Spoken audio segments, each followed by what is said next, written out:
तो इस फिल्म की शुरुआत होती है एक गांव को दिखाने से, जहां हम एक फार्मर यानी किसान को देखते हैं जो अपनी भेड़ बकरियों के साथ एक लेक झील के पास आता है मछलियां पकड़ने के लिए। यहाँ बारिश भी हो रही थी और उस फार्मर के पड़ोसी यहाँ पर मेंढक पकड़ रहे थे। पर तभी इन्हें काफी बड़ा अंडा दिखाई दिया जिसके अंदर जो भी चीज थी, क्रिएचर था, वो हिल रही थी, जो देखकर वो सारे घबरा तो जाते हैं, साथ ही काफी हैरान भी थे। पर उस फार्मर और पड़ोसियों को इस बात की खबर नहीं होती कि एक बहुत बड़ा मॉन्स्टर उनकी तरफ बढ़ रहा है। और तभी वो लेक मॉन्स्टर पानी से बाहर आकर उन पर धाड़ने लगता है, जो देखकर सब लोग काफी डर गए, जोर जोर से चिल्लाने लगते हैं। उनकी चीखों की आवाजें फार्मर की वाइफ ने भी सुन ली थी, इसलिए वो फौरन यहाँ पर पहुँच जाती है। लेकिन उसे वहाँ अपने हस्बैंड के कोट के अलावा और कुछ नहीं मिलता, जिसे हम समझ जाते हैं कि लेक मॉन्स्टर ने उसके हस्बैंड समेत सबको मार डाला और वो उन्हें खा गया। अब इस हादसे की खबर वहाँ की पुलिस को भी कर दी जाती है, इसलिए एक डिटेक्टिव जिसका नाम जेम्स था, वो इस केस की छानबीन करने में लग जाता है और अपने साथियों के साथ फौरन उस जगह पर पहुँच जाता है। लाशों पर बने चोटों के निशान देखकर वो समझ गया कि ये काम जरूर किसी बहुत बड़े और खतरनाक मॉन्स्टर का है, जो कि पानी के रास्ते कहीं भाग गया है। इसके बाद हम एक छोटी लड़की मे को देखते हैं, जो अपने भाई के साथ उसी लेक के पास घूम रही होती है। उसे यहाँ बहुत बड़े पैर का निशान दिखाई देता है, जिसे वो नजरअंदाज करके आगे बढ़ गई। अचानक उनकी में नजर उस बड़े से अंडे पर गई, जिसे मैं ने उठा लिया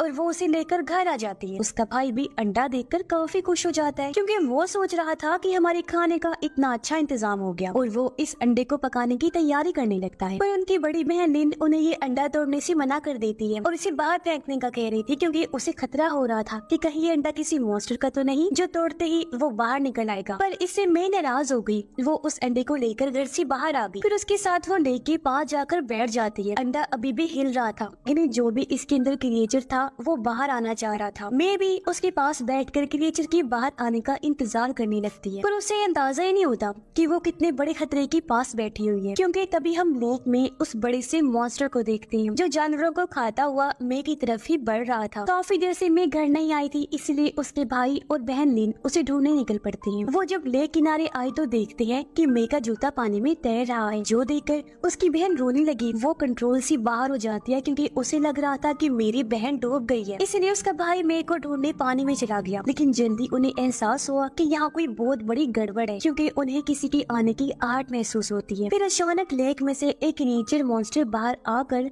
मे के भाई पर हमला कर देते हैं, लेकिन जैसे तैसे अपनी जान बचाकर वो पानी से बाहर आ गया और ये दोनों बहन भाई भागने लगते हैं। तभी वो क्रिएचर भी पानी से बाहर आ गया, उनका पीछा करने लगता है। वो लोग भागते रहे। क्रिएचर अब खेतों में आकर यहाँ काम करने वाले फार्मर्स पर हमला कर देता है, इसलिए वो लोग अपनी जान बचाने के लिए इधर उधर भागने लगते हैं। पर क्रिएचर की स्पीड बहुत ज्यादा थी, इसलिए वो एक एक करके सबको मार डालता है। सिर्फ लिन और उसका भाई ही बचे थे, जो अपनी जान बचाकर झाड़ियों में छुप जाते हैं। मौका देकर लिन अपने भाई को लेकर सड़क पर आ गई, क्योंकि वो कैसे भी करके यहाँ से निकलना चाहती थी। उसका भाई बहुत जख्मी था। ये वहाँ से गुजर रहे एक गाड़ी में बैठकर निकल जाते हैं। कुछ इस तरह उस खूंखार क्रिएचर मॉन्स्टर और इस खतरनाक जगह से इनकी जान बच पाती है। मगर उन्हें ये ख्याल नहीं रहता कि इंसानियत पर मॉन्स्टर्स का ये हमला तो अभी शुरू हुआ है, क्योंकि तभी वो क्रिएचर फांसी के शहर में तबाही मचाने के लिए चला जाता है। लेकिन अपने भाई को लेकर फौरन हॉस्पिटल आ जाती है और डॉक्टर्स उनकी मरहम पट्टी करते हैं। जल्दी पुलिस को भी मॉन्स्टर क्रिएचर के इस हमले की खबर हो जाती है, और ये भी उन्हें पता चल जाता है कि इस हमले में 2 सर्वाइवर्स जिंदा बच गए हैं, लिन और उसका भाई। इसीलिए पुलिस कैप्टन लिन से इस बारे में पूछताछ करते हैं। लिन उन्हें लेक से आए मॉन्स्टर क्रिएचर के बारे में बता देती है, और ये भी कि उसने सब फार्मर्स को बेरहमी से मार डाला। लेकिन कैप्टन उसकी बातों का यकीन नहीं करता और वापस पुलिस स्टेशन आने के लिए निकल पड़ता है। पर उन्हें इस बात का इल्म नहीं होता कि उस क्रिएचर ने तो पहले ही एक सेंटर में अटैक करके सब लोगों को मार दिया है। जल्दी कैप्टन को इस बारे में खबर की जाती है, इसलिए वो फौरन सेंटर आने के लिए निकल जाता है। पर तब तक काफी देर हो गई थी, क्योंकि वहाँ बस लाशें ही देखने को मिलती हैं और कोई जिंदा नहीं बचा था। लाशों की हालत देखकर अब कैप्टन को भी यकीन हो गया था कि ये सारी तबाही लेक से आने वाले उस मॉन्स्टर क्रिएचर ने की है, इसलिए वो अपने लोगों के साथ उसे मारने का प्लान बनाने लगता है। जिस बीच उन्हें ये बात पता चली कि हमला करने के बाद क्रिएचर उस लेक में इसलिए चला जाता है क्योंकि वो लेक को छुपने के लिए इस्तेमाल करता है। अब कैसे भी करके इन्हें उस क्रिएचर को पकड़ना था, इसलिए कैप्टन इनकी 2 अलग अलग टीम्स बना देता है। एक टीम को डिटेक्टिव जेम्स लीड कर रहा था और ये लोग सारा प्लान बना लेते हैं कि किस तरह उस क्रिएचर को पकड़ना है। अब जेम्स जब वहाँ से निकलने लगा तो तभी उसे एक और बुरी खबर मिलती है कि उसे अपनी बेटी के स्कूल जाना होगा। दरअसल जेम्स की बेटी एक काफी बिगड़ी हुई लड़की थी जो आए दिन स्कूल में लड़ाइयाँ तमाशे करती रहती थी। आज भी उसने स्कूल में हंगामा खड़ा कर दिया था, इसलिए जेम्स को स्कूल जाना पड़ता है। वो प्रिंसिपल से माफी मांग कर अपनी बेटी को लेता है और लेक के लिए निकल जाता है ताकि वो भी अपनी टीम को जाकर लीड करे कि उन्हें क्या क्या करना है। उधर हॉस्पिटल में लिन अपने भाई का ख्याल रख रही, जहाँ तभी उसका भाई एक डरावना सपना देखता है जिसमें वो उस क्रिएचर से लड़कर उसे हराने की कोशिश कर रहा है। लेकिन जल्दी उसकी आंख खुल गई। वो अपनी बहन लिन से बात करने की कोशिश करता है, लेकिन ये क्या, उसे एहसास हुआ कि क्रिएचर के हमले की वजह से उसने अपनी बोलने की सलाहियत खो दी है। और तो और लिन नोटिस करती है कि उसके भाई का बर्ताव काफी अजीब हो गया है। उसकी जिस्मानी हालत में भी बदलाव आ रही थी, उसकी बॉडी से भी ऐसी लिक्विड निकल रही थी जैसे उस क्रिएचर में से निकला करती थी और अंडे के ऊपर भी लगी हुई थी और उसे मॉन्स्टर्स के उल्टे सीधे ख्याल भी आने लगते हैं। साथ ही इन चीजों के साथ साथ वो क्रिएचर से दिमागी तौर पर जैसे जुड़ गया था, क्योंकि जब जो क्रिएचर लोगों पर हमला कर रहा था वो सब कुछ क्रिएचर की आंखों से लिन का भाई भी देख पा रहा था। इसलिए वो जल्दी से ये सब कुछ एक पेपर पर लिख देता है जिससे लिन को क्रिएचर की लोकेशन का पता चल जाता है कि नहीं इस टाइम वो कहाँ है। उधर पुलिस कैप्टन अपनी टीम के साथ क्रिएचर को पकड़ने सेंटर में आ जाता है, जहाँ तभी उसके पास लिन आई। वो कैप्टन को अपने भाई का लिखा हुआ वो पेपर दिखाती है और बताती है कि मेरा भाई आपको उस मॉन्स्टर तक ले जा सकता है। तभी यहाँ लिन अपने भाई को लेकर आ जाती है। वो क्रिएचर को ढूंढता हुआ आगे बढ़ा, जहाँ बाकी सब भी उसका पीछा करने लगते हैं। लिन का भाई एक बिल्डिंग की तरफ इशारा करके कहता है कि वो क्रिएचर अंदर है, इसलिए वो लोग उस क्रिएचर की तरफ बॉम्ब फेंकने लगते हैं। पर इससे क्रिएचर को कुछ होता तो नहीं है, लेकिन वो गुस्से में आ जाता है और इन लोगों पर हमला कर देता है। वो इन्हें उठा कर फेंकने लगा, लेकिन ये लोग जैसे तैसे क्रिएचर को चारों तरफ से घेर लेते हैं। अपने खतरनाक हथियारों से उस पर हमला करके आखिर उसे जाल में जकड़ने में कामयाब हो जाते हैं। लेकिन जैसे जैसे वो मॉन्स्टर को मार रहे थे, हम देखते हैं कि लिन के भाई को भी दर्द हो रही है। ये देखकर लिन समझ जाती है कि मेरा भाई किसी तरह उस क्रिएचर से कनेक्ट हो गया है, इसीलिए वो उस तरफ जाती है जहाँ वो लोग क्रिएचर को मार रहे थे। उन्हें रोकने के लिए लिन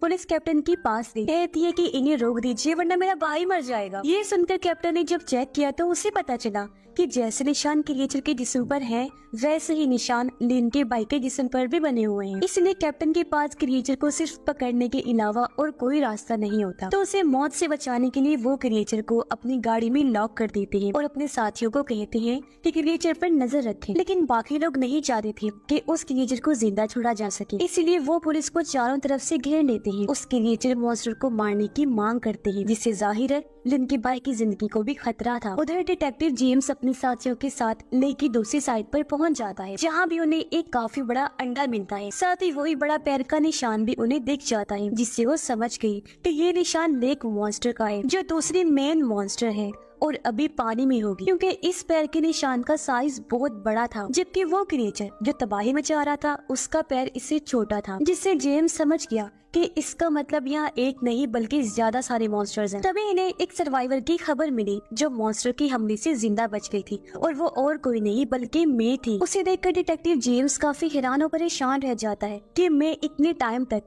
मॉन्स्टर के सामने रही, लेकिन उसने अभी तक इसे नहीं मारा, वो अभी तक बची हुई है। साथ ही उसके पास मॉन्स्टर का वो अंडा भी था जो वो घर से लेकर भागी थी।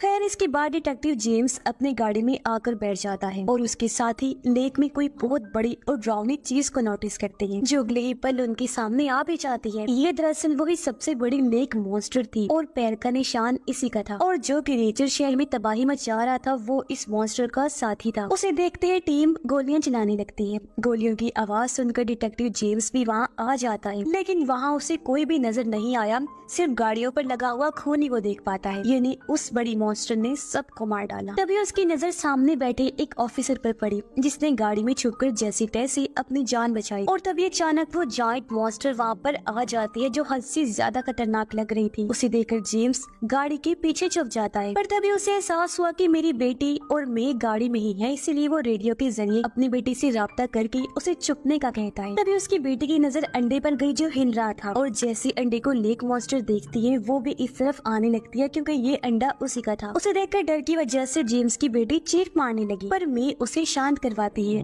दोनों बहुत ज्यादा डरी हुई थी। लेक मॉन्स्टर गाड़ी की खिड़की के पास आकर उसे टक्कर मारने लगी ताकि वो अपने अंडे को ले सके। इसे चुरा लिया गया था। अब उसके टक्कर मारने की वजह से दोनों की जान मुसीबत में फंस गई थी। ये देखकर जेम्स को अपनी बेटी की फिक्र होने लगी और वो बिना सोचे समझे सामने आकर मॉन्स्टर पर गोली चलाने लगता है। इस वजह से मॉन्स्टर को गुस्सा आ गया और वो अपनी दुम से जेम्स पर वार करती है, जिससे वो पानी में जा गिरा। ये देखकर बचा हुआ ऑफिसर जेम्स की मदद करता है उसे पानी से बाहर लाने में। साथ ही वो गैस टैंक को भी गाड़ी से बाहर निकालता है, जबकि मॉन्स्टर तो अपना अंडा वापस लेने में मसरूफ होती है और जल्दी वो खिड़की का शीशा तोड़ देती है। अब मे तो बच गई थी, लेकिन जेम्स की बेटी चिल्लाने लगी। वो गाड़ी के अंदर ही थी, पर इससे पहले मॉन्स्टर उसे मार पाती ऑफिसर उसकी तरफ गैस टैंक फेंक कर उस पर शूट कर देता है, जिससे बहुत जोरदार धमाका होता है। लेकिन ऑफिसर ये देखकर काफी दंग रह गया कि धमाके से मॉन्स्टर को कुछ भी नहीं हुआ था और अब वो ऑफिसर की तरफ बढ़ने लगती है, उस पर जोर से डांटती है, जिस वजह से वो डर कर वहाँ से भाग जाता है। मॉन्स्टर फिर से गाड़ी के पास आने लगी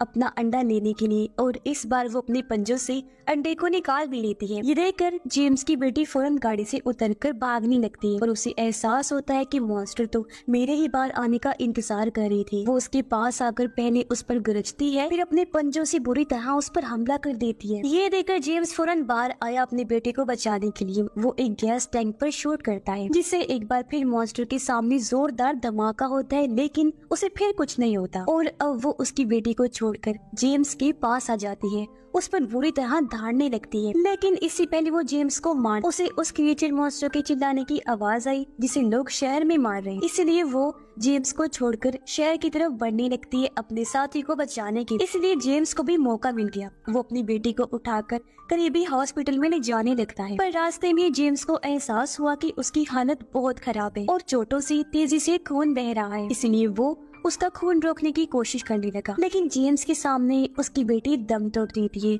जिससे वो रोने लगता है। काफी दुखी हो गया। उधर पुलिस कैप्टन लोगों को मना कर रही थी कि वो क्रिएचर को ना मारे, पर उन्हें ये पता नहीं होता कि एक बहुत बड़ी जायंट मॉन्स्टर इनकी तरफ ही आ रही है, अपने रास्ते में आने वाली हर एक चीज को बर्बाद कर रही। कुछ ही देर में बड़ी लेक मॉन्स्टर उस जगह पर पहुंच जाती है जहाँ वो दूसरा क्रिएचर था। उसे गाड़ी में बंद हुआ देखकर लेक मॉन्स्टर को बहुत गुस्सा आया और वो बुरी तरह सब पर धाड़ने लगती है। ये देखकर वो लोग काफी डर गए, जल्दी से अपनी जान बचाने के लिए भागने लगते हैं, लेकिन मॉन्स्टर उन पर हमला कर देती है और अपने साथी को बचाने के लिए आगे बढ़ जाती है, जिससे हर तरफ अफरा तफरी मच गई थी। मॉन्स्टर कुछ लोगों को एक बस में फंसा देती है। उन्हें खाने के लिए वो जब आगे बढ़ी तो सब लोग चिल्लाने लगते हैं, मगर मॉन्स्टर उन लोगों को खाए बगैर ही आगे बढ़ गई अपने साथी को बचाने के लिए। ये देखकर सब लोग समझ जाते हैं कि मॉन्स्टर हमें यहाँ नुकसान पहुँचाने नहीं आई, इसलिए वो ये बात जाकर पुलिस को बताते हैं कि मॉन्स्टर का असली टारगेट कैप्टन है, क्योंकि उन्होंने मॉन्स्टर के साथी को पकड़ा जो हुआ है। ये बात पता चलते है कैप्टन को अपनी गलती का एहसास कि हमें उस लेक क्रिएचर को नहीं पकड़ना चाहिए था, इसलिए वो अपने साथियों को हुक्म देते हैं कि जिस गाड़ी में वो क्रिएचर है उसे अकेला छोड़कर कहीं दूर चले जाओ, क्योंकि लेक मॉन्स्टर उसी तरफ ही आ रही थी। बाकी लोग भी बस में बैठकर यहाँ से जाने लगे ताकि वो इस शहर को छोड़ जाए और अपनी जान बचाएं। लेकिन यहाँ लिन के भाई को एहसास हुआ कि मैं तो बीमार हूँ, इन्फेक्टेड हूँ मॉन्स्टर के हमले की वजह से, इसलिए मुझे उनके साथ नहीं जाना चाहिए, क्योंकि इस तरह में बाकियों के लिए भी खतरा हो सकता। इसलिए वो उस क्रिएचर की तरफ बढ़ने लगा। हालांकि लिन उसे जाने से मना कर रही थी, लेकिन वो उसकी एक नहीं सुनता। अपनी बहन को आखिरी अलविदा कहकर आगे बढ़ गया। उस गाड़ी में आकर बैठ जाता है जिसमें वो लेक क्रिएचर मॉन्स्टर थी। दरअसल लिन का भाई बड़ी लेक मॉन्स्टर से सब लोगों को बचाना चाहता था, इसलिए वो क्रिएचर वाली गाड़ी को वहाँ से दूर ले जाने लगता है। इस वजह से बंधा हुआ क्रिएचर चिल्लाने लगा। उसकी आवाज मॉन्स्टर ने भी सुन ली थी, इसलिए वो इस गाड़ी का पीछा करने लगती है। लेकिन लिन का भाई बड़ी तेजी से गाड़ी चलाकर शहर से बाहर लेकर आ गया और इस तरह उसने बाकी लोगों की जान बचा ली थी। अपने भाई की वजह से लिन काफी दुखी होती है। अगली सुबह बचे हुए लोग जब वापस आए तो यहाँ लिन को मे भी मिल जाती है, जिसके गले लगकर वो बहुत रोती है। जेम्स भी अपनी बेटी की मौत का बदला मॉन्स्टर से लेना चाहता था और उसे कहीं ना कहीं शक होता है कि मैं किसी तरह उस मॉन्स्टर से कनेक्टेड है। इस बारे में जब उसने कैप्टन से बात की तो वो उसे हुक्म देते हैं कि इस केस को दोबारा ना खोला जाए, क्योंकि वो नहीं चाहते थे कि और लोगों को लेक मॉन्स्टर्स के बारे में पता चले या कोई खतरा आए। इस वजह से जेम्स अपनी पुलिस की नौकरी छोड़ देता है, क्योंकि जिसकी वजह से उसकी बेटी की मौत हुई वो उससे बदला लेना चाहता था, पर उसकी पुलिस फोर्स उसे ऐसा करने से रोक रही। उधर हम देखते हैं कि लिन का भाई जबकि रेंजर और मॉन्स्टर तीनों पता नहीं कहाँ गायब हो गए थे। और फिर हम 5 साल के बाद का टाइम देखते हैं, जहाँ मे अब थोड़ी बड़ी हो गई थी, लेकिन आज भी वो लेक के पास जाया करती थी। लेकिन उसे इस बात की खबर नहीं होती कि पिछले 5 सालों से जेम्स उसे ढूंढ रहा था और आज आखिर वो उसे मिल ही जाती है, जो इस टाइम लेक के किनारे ही बैठी हुई थी, जहाँ उसके साथ उसके फार्म के जानवर भी। जेम्स को यहाँ फिर से गलत होने का एहसास हुआ। फिर अगले ही पल मॉन्स्टर लेक से निकलकर बाहर आता है और एक भेड़ को खा जाता है। लेकिन हैरानी वाली बात तो ये थी कि मेरे को वो कुछ नहीं कह रहा था, बल्कि वो तो उसकी काफी करीब था और मैं उसे प्यार कर रही थी। ऐसा लग रहा था जैसे दोनों काफी करीबी दोस्त हो। ये देखकर जेम्स को बहुत गुस्सा आया, इसलिए जब मैं अपने घर गई तो उसका पीछे करती वो भी आ गया। वो मे का सामना करता है और उस पर ये इल्जाम लगाता है कि मेरी बेटी की मौत तुम्हारी वजह से हुई है। पर अचानक वहाँ एक छोटा लेक मॉन्स्टर आकर जेम्स पर हमला कर देता है, लेकिन इससे पहले वो उसकी जान लेता। जेम्स फ्लेयर से उसकी आंखों को जला देता है और उसकी जान बाल बचती है। अब जेम्स शूट करके मॉन्स्टर को मारने का फैसला करता है, लेकिन इससे पहले वो ऐसा करता वो जख्मी मॉन्स्टर के पास बैठी मे को देखता है, जिसकी आंखों में मॉन्स्टर की हालत को देखकर उदासी थी। उसे मॉन्स्टर के लिए बुरा लग रहा था। ये देखकर जेम्स को एहसास हुआ कि बदला लेने से मेरी बेटी तो वापस नहीं आएगी, लेकिन और लोगों के लिए खतरा बढ़ जाएगा अगर मैंने इस मॉन्स्टर को कुछ किया तो। इसलिए वो उस मॉन्स्टर को नहीं मारता, बल्कि लेक मॉन्स्टर की सच्चाई जानने का फैसला करता है। मैं उसे एक जगह पर लेकर आई और उसे एक पहाड़ी केव यानी गार में जाने का कहती है। वो तो अंदर चला गया, लेकिन हम देखते हैं कि अपने भाई की तरह मे भी इन्फेक्टेड हो गई है। उसके मुंह से सांप जैसे कीड़े निकलते हैं, यानी अंदर से उसका जिस्म भी बदलता जा रहा था और अब वो भी अपने भाई की ही तरह मॉन्स्टर बन जाएगी, क्योंकि जो भी मॉन्स्टर से इन्फेक्टेड होता है उसकी बॉडी चेंज होने के बाद वो भी मॉन्स्टर बन जाता है। उधर उन केव्स में जेम्स धीरे धीरे आगे बढ़ने लगता है। वहाँ उसे लिन के भाई के कपड़े मिलते हैं जिन पर खून लगा हुआ था। तभी उसे एक लाइट नजर आई। वो जब उस तरफ गया तो उसे पता चला कि ये तो एक मंदिर है, जहाँ लोग और किसी की नहीं बल्कि लेक मॉन्स्टर की पूजा करते हैं, क्योंकि वहाँ खून सी दीवारों पर मॉन्स्टर्स की पेंटिंग्स बनी हुई थी। लेकिन इससे पहले वो किसी नतीजे पर पहुँचता, उसे पीछे से किसी के सांस लेने की आवाज आई। उसने जब पीछे मुड़कर देखा तो वहाँ और कोई नहीं बल्कि लेक मॉन्स्टर था, जो जेम्स के ही आने का कब से इंतजार कर रहा था। यानी कि अब वो भी जेम्स को मार देगा, क्योंकि मॉन्स्टर से जो प्यार करता है, जो उन्हें कुछ नहीं कहता, मॉन्स्टर भी उनसे प्यार करते हैं, उन्हें कुछ नहीं कहते। लेकिन अगर कोई मॉन्स्टर को हर्ट करता है, उन्हें नुकसान पहुँचाने की कोशिश करता है, तो मॉन्स्टर्स भी उन्हें नहीं छोड़ते। और इसी के साथ ये फिल्म भी इधर ही खत्म हो जाती है।